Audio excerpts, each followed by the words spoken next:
Hey guys, welcome to another week of CauseWay Kids. I'm learning to be grateful and thankful and content. And we know that contentment is learning to be okay with what we already have. It's really easy to want bigger, better, more, and just feel like we're never content with what we have. So we've got a fun game to play today, and we're going to see just how content you really are. Do you want bigger, better, more? Let's play Lollies or the Bag. That's one of my favourite old-time games. Let's play Lollies or the Bag. Who's our first contestant? This is an oldie but a goodie. Our first contestant is Jessie, but let's tell you how to play first. Okay. So, we're going to spin the wheel, find out which bag is up for grabs. Yep. Then our contestants will decide whether they want lollies or the bag. Yep. Let's see how content they can be. Cool. Let's Starting go. with Jessie. Welcome, Jessie. Okay, Jessie, do you know how to play Lollies or the Bag? Yep. Right, let's spin the wheel. Let's spin the wheel. What number will it end up as?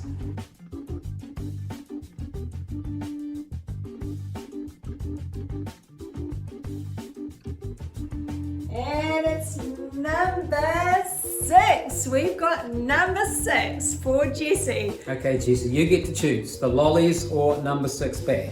Starting with 1, 2, 3 lollies. Oh, 3 lollies. That's a pretty good start. Here, let me hold that for you. The bag. Okay, It's full of lollies. 4 lollies or the bag. No, actually do the bag. Let's go for 7 lollies or the bag. We're feeling generous. 7 lollies or the bag. What are you going to go for, Jessie? The bag. Okay, this is it. Who's 11. going for the lollies?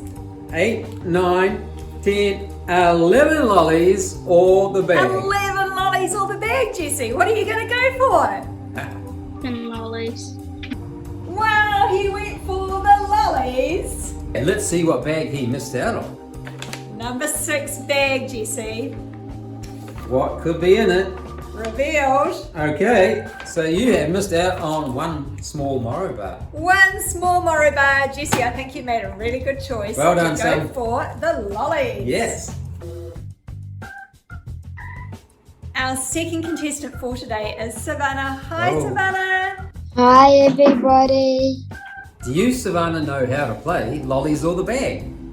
Yes, I do know how to play the game. Let's spin the wheel.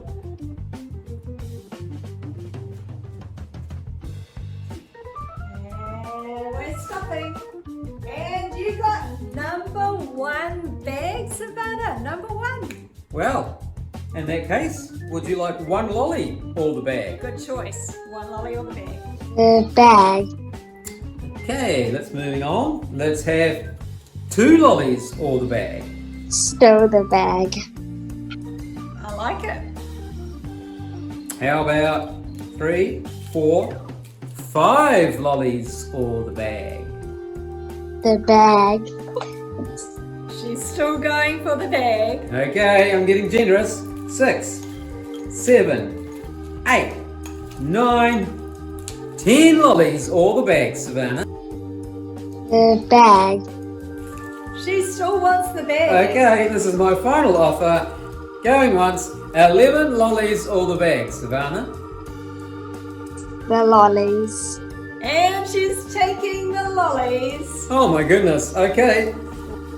Let's see what she missed out on.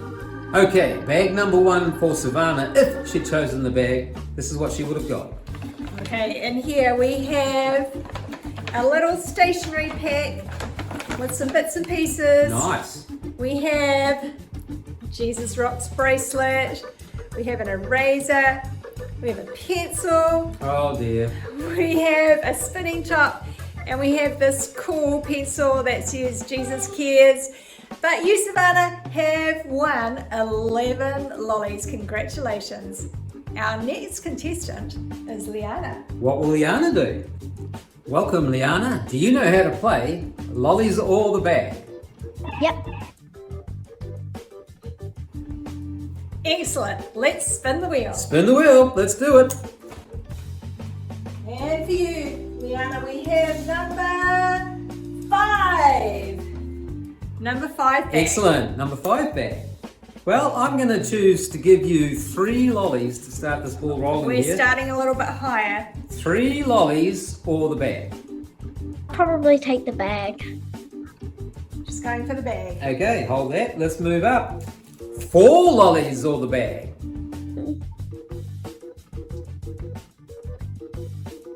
The bag.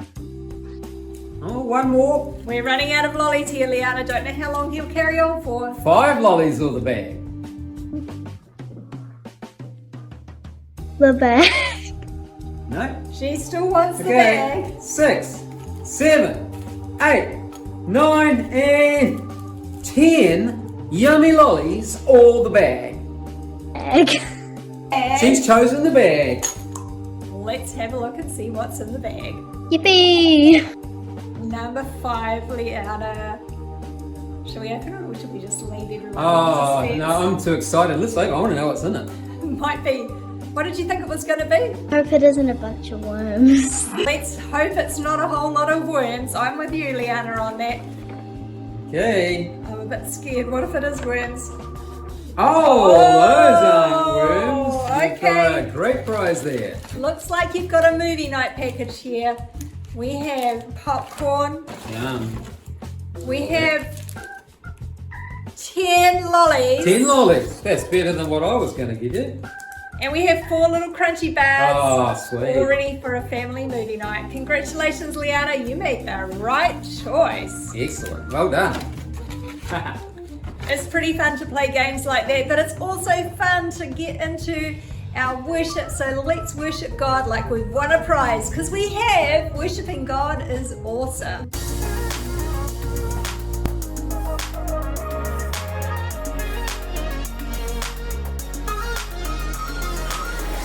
Gotta know you're everything I need. You are the reason why my heart is beating. God, you're always taking care of me. I wanna follow where you are leading. Ooh, I don't wanna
It's not looking good, everybody. It's not looking good. Sorry. I'm Erica, and I'm distraught. I just left the bike repair shop. I had to ride my scooter to get here. My bike, my favorite bike, my newly renovated classic, the beautiful bike is broken. There's a chance it could be repaired, but there's also a chance my bicycle has seen her last ride. It's not looking good, guys. I apologize. I'm not very good today at showing contentment. Contentment is learning to be okay with what you have. But how can I be okay with my bike I may not have anymore? The memories. Oh, I did the wrong hand. I'll sure miss that old girl. You know, I don't think I'll ever be happy again. Unless they're able to repair my bike. Or unless I can save up enough money to buy a new bike. But until then, I guess I'm gonna have to be sad. Because my bike is broken. Because it's broken. In today's story, we'll hear about some people who were stuck somewhere between where they used to be and where they wanted to go. If only they could have been okay with what they had in the present. Hey, I have a scooter. I can ride it to the store to go look at new bikes. Bye, guys.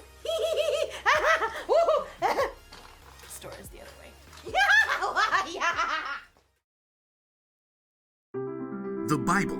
It's 66 books of history, stories, letters, and poetry that fit together to form God's one big story. The epic adventure of how He created us and loves us so much that He made a way to rescue us.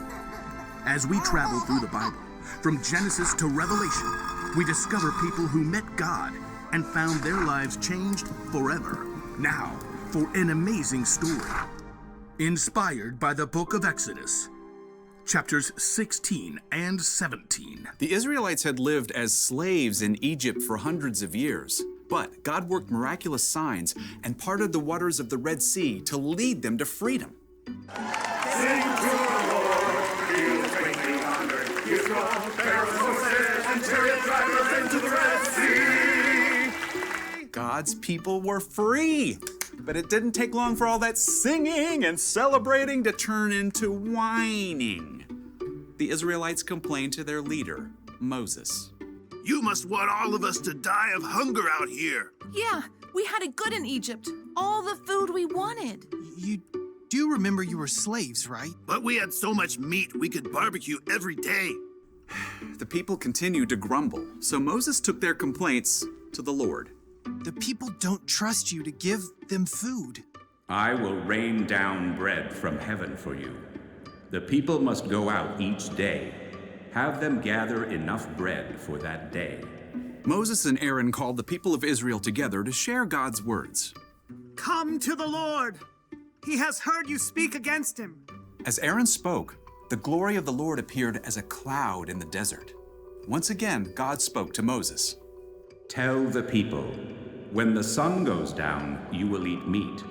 In the morning you will be filled with bread.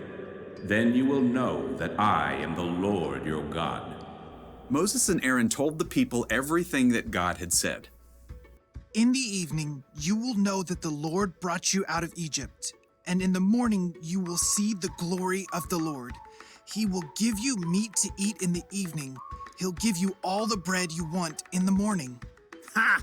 Seeing is believing. Then you should probably look over there. Whoa. A large flock of quail, more birds than anyone had ever seen, settled upon the camp like a twittering, fluttering ocean. Quail barbecue for dinner!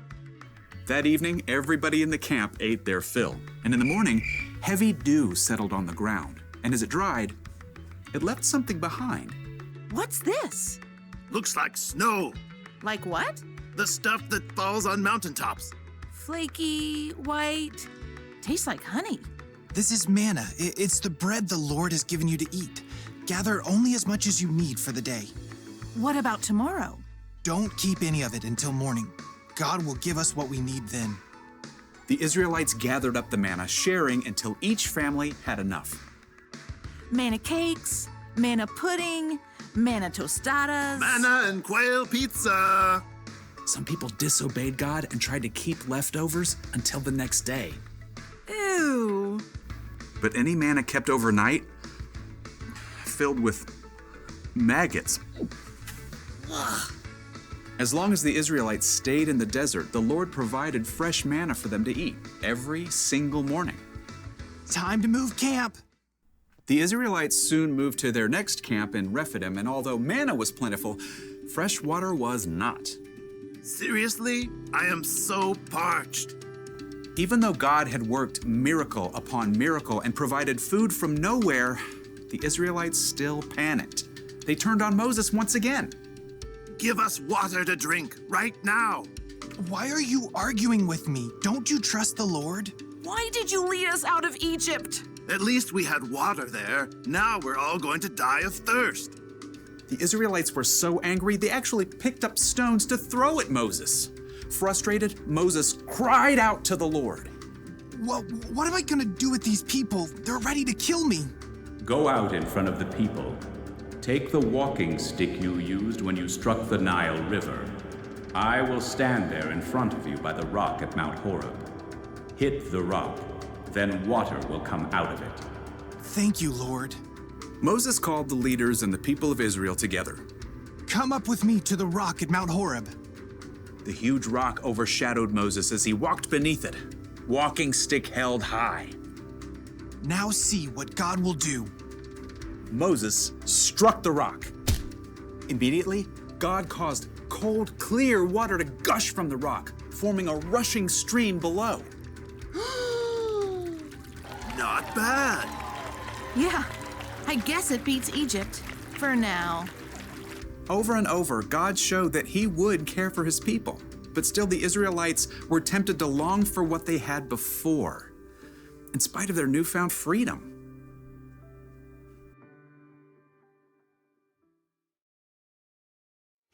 The Israelites were slaves in Egypt, but then God rescued them and brought them into freedom.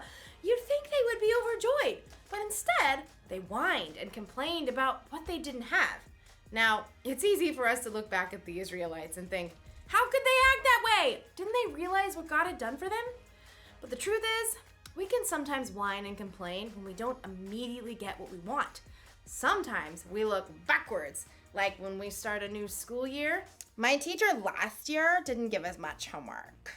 Sometimes we look to the future, like when we're waiting for something exciting. I want Christmas to be here right now! We spend all this time looking backward and forward that we completely forget to look at what we have right now. For instance, right now, I may not have a bicycle, but I do have a scooter. What about you? Think about it. Don't think about what you don't have. Think of what you do have. It could be a favorite toy or a favorite thing to wear. Could be friends. Could be a place to sleep at night. Could be family. What do you have right now? I can tell you one thing you have, no matter who you are. You have a God who loves you so much that he sent his son Jesus to die for you. And that will always be true. Here's the one thing to remember today. Don't miss out on what you have right now. Right now, I have a good attitude. I've got strength and energy. And I've got a scooter to ride around on. I'm so content. I'll see ya. Vroom.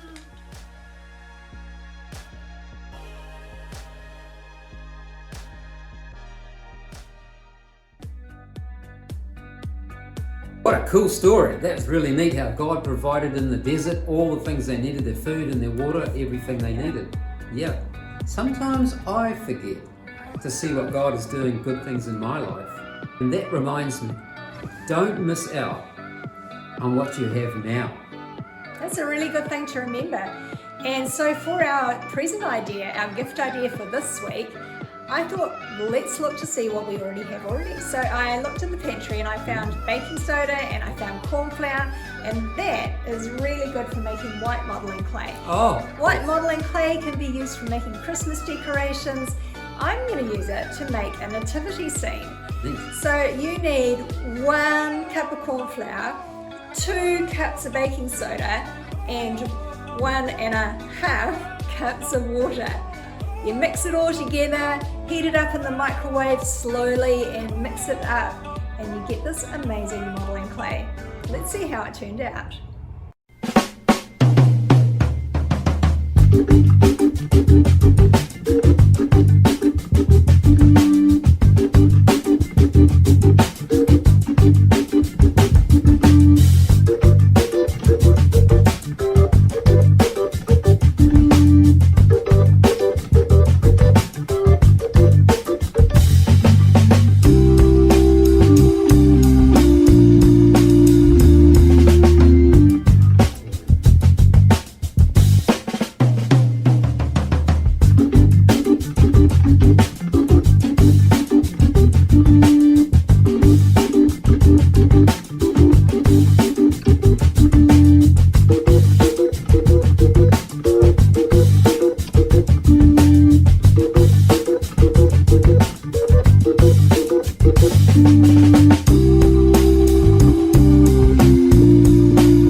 Congratulations! That turned out really cool.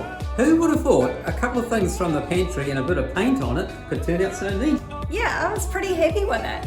It did take a wee while to do, but it's not always about the easiest option. Sometimes we have to just look and see what we have, simple things like baking soda and corn flour, and get a little creative. That's right. And you know, God is the most creative of all. Just go back to the story and think about how in the desert, in their need, God provided everything they needed. And that's how God works. Just imagine if the food you needed right now just arrived during the night. Oh, or in the letterbox. It would be incredible. What would you have God deliver, do you think? I can think of a few takeaways, but no, let's be a bit more serious. Yeah, we just need a lot of things sometimes, don't we? You can trust God no matter what. Yeah. He knows what you really need right now, and He will always come through with that. Yeah. The greatest thing He gave, Jesus. Excellent. That was amazing, wasn't it? Yeah. So don't miss out what you have now, and just think about how God has come into your life and how Jesus has come to save us. That's really probably the greatest one of all. It is. Because of that, I can be content with whatever happens. Is life always easy? No. Can I always see creative ways to do things? Not always. God's help you, Kenny. God's help, I can trust Him. I know that He cares for me. I know that He loves me. I know that He has got the thumbs up for me. Exactly, and that brings contentment into our lives. Perfect. We should probably talk about that with their family, shouldn't they? That's a great idea. Talk it over, and we'll see you next week. Okay, bye.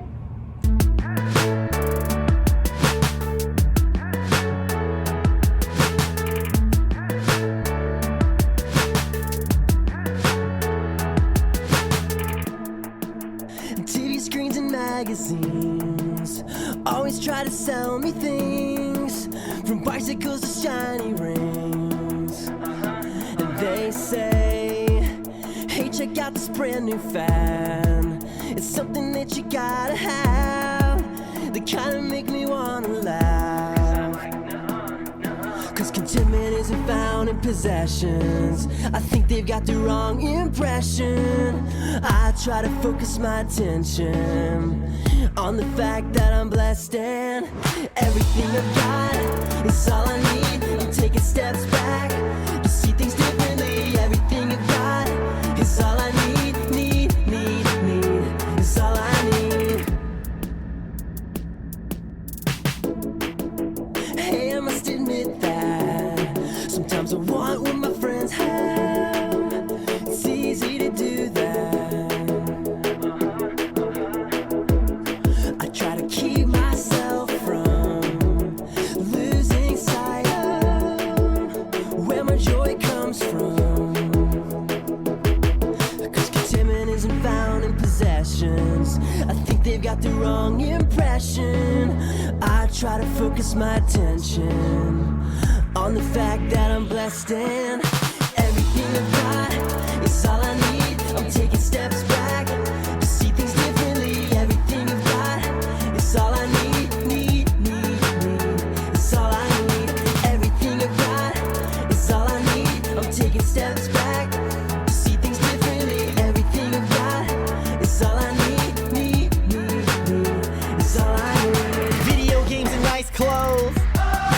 It's easy to let your mind go down the wrong path, wanting what other people have, always wanting more things when old things get boring. But life isn't measured by the things you own or the things you don't. I'ma be good with what I got. I promise you that I am not. One was his, one was hers. Yo, I'm blessed and that's for sure. Fancy things are cool, I guess, but you don't watch out, you just might miss that there's more to life than the eye can see. Look inside, you got all you need.